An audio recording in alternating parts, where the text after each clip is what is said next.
chers internautes, dans votre émission L'Hebdo du parquet. Le chanteur Wally Seck est annoncé devant le juge du 3e cabinet la semaine prochaine.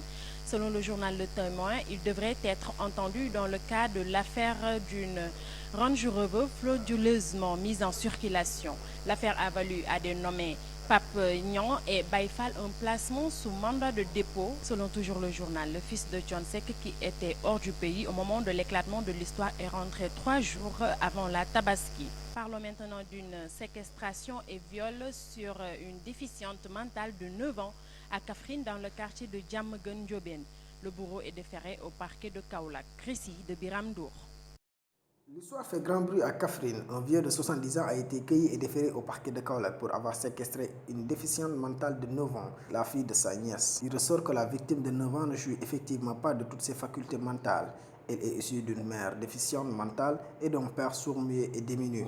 Un triste sort qui a motivé sa conduite au village de Ngodiba, à 5 bornes de Kaffrine, où sa tante l'hébergeait, ce qui n'agrée pas Masdia.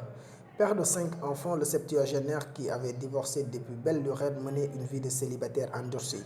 La nature, ayant peur du vide, il a jeté son dévolu sur la petite ND, ne passant pas par 4 chemins.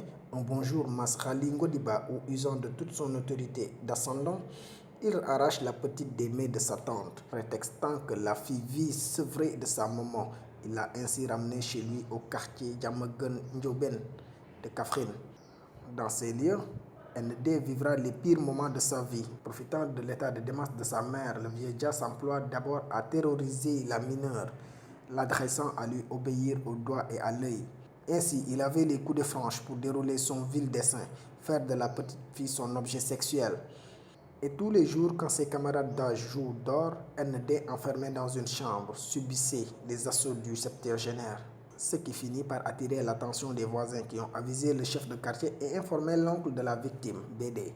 Lundi dernier, sachant que son histoire alimentait les débats, le vieux Dia prend les devants et demande la petite ND en mariage. Une requête récusée par Bédé, qui mieux la traduit en justice. La police l'arrête et requiert les services du gynécologue de l'hôpital régional, qui conclut à une défloration hyménale ancienne. Pièce à conviction qui contraint le septuagénaire à passer à la table, même s'il prétend avoir agi de la sorte parce que considérant la fille comme son épouse légitime. Pour en attester, il soutient avoir versé une dot de 5 000 francs à sa conquête et remis 1 kilo de cola à des gens du quartier. Des déclarations qui n'ont fait que précipiter son placement en garde à vue. Il a été déféré hier au parquet de Kaolack pour pédophilie, séquestration suivie de viol sur mineurs. Affaire Samba Diallo, un des présumés meurtriers du vigile Samba Diallo, tué dans la nuit du 20 au 21 août dernier à Sindia, dans le département de Mbour, est arrêté par la gendarmerie. Mamfama revient sur les faits. L'enquête sur le drame du 20 au 21 août dernier à Sindia, ponctuée par la mort du vigile Samba Diallo, lâchement tué par des cambrioleurs armés, enregistre ses premiers résultats. L'un des présumés meurtriers a été alpagué par les pendors de la brigade de Popenguine Dayan. Il s'agit de Samba Modiba. Il a été déféré au parquet au terme de sa détention légale. Une avancée dans l'enquête encore pendante qui a pour effet de consoler les proches de l'héroïque défunt. La nuit des faits, Samba Diallo était sur le qui-vive à l'instar de nombreux de ses pairs vigiles, échaudés par la recrudescence des cas de vol de carburant. Veillant au grain, Samba effectuait des rondes pour ne pas être pris de court par des visiteurs indésirables. Une intuition qui ne l'a pas trahi, puisque vers 3 heures du matin, 4 individus armés se sont introduits dans les locaux de l'entreprise pour y voler du carburant. Téméraire, il n'hésita pas à faire face. Seul contre tous, il engage le combat. Malgré la disposition numérique, il contraint les voleurs à battre en retrait. Mais il ne vaincra pas les lourdes blessures essuyées lors de la confrontation. Les malfrats, qui lui ayant asséné plusieurs coups de machette à divers endroits du corps avec une sérieuse blessure au bras. Les brigands partis, Samba Diallo, victime d'une hémorragie externe, s'est vidé de son sang. L'affaibli, il s'affale au sol où ils retrouveront les premiers secours. Ainsi, il rendra l'âme. Avisés, les hommes du major Abdoulaye Ndiaye de la brigade de Popenguine ont rallié les lieux. L'enquête des Pandores aboutit à deux des présumés auteurs de cet homicide, le nommé Samba Modiba, déféré au parquet au terme de sa détention légale. Informe l'Observateur. Horreur à Touba Tcheken après une banale altercation intervenue autour du copieux repas de Tabaski. Souri Tchao éventre son jeune frère Ibrahima Tchao, lui assène plusieurs coups de gourdin et lui sectionne les oreilles. Sarah Tagnan. L'après-midi du lundi 12 septembre 2016 restera à jamais tristement gravé dans la mémoire des populations de Touba Tcheken, village situé à Bourouko, département de Médina Yoro Fula.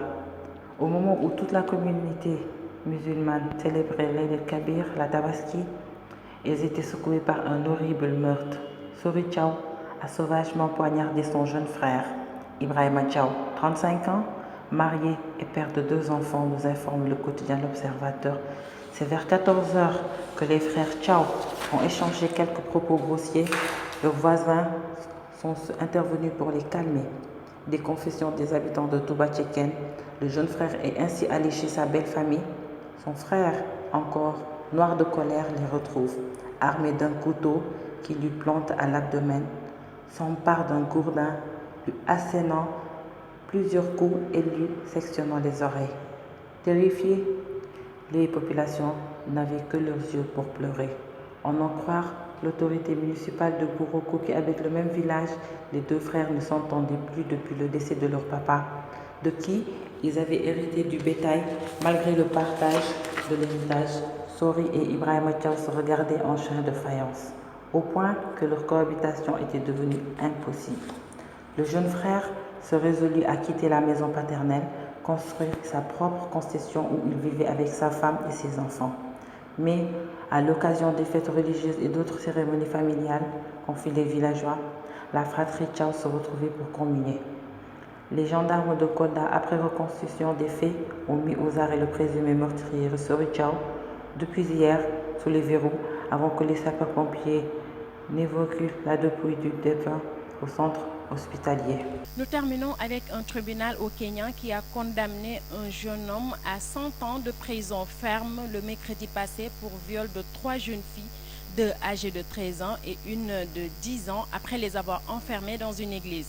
L'article a été publié par le site jeuneafrique.com. Ceci met fin à ce numéro de l'Hebdo du Parquet. Rendez-vous est donc pris très prochainement sur www.igfm.sn.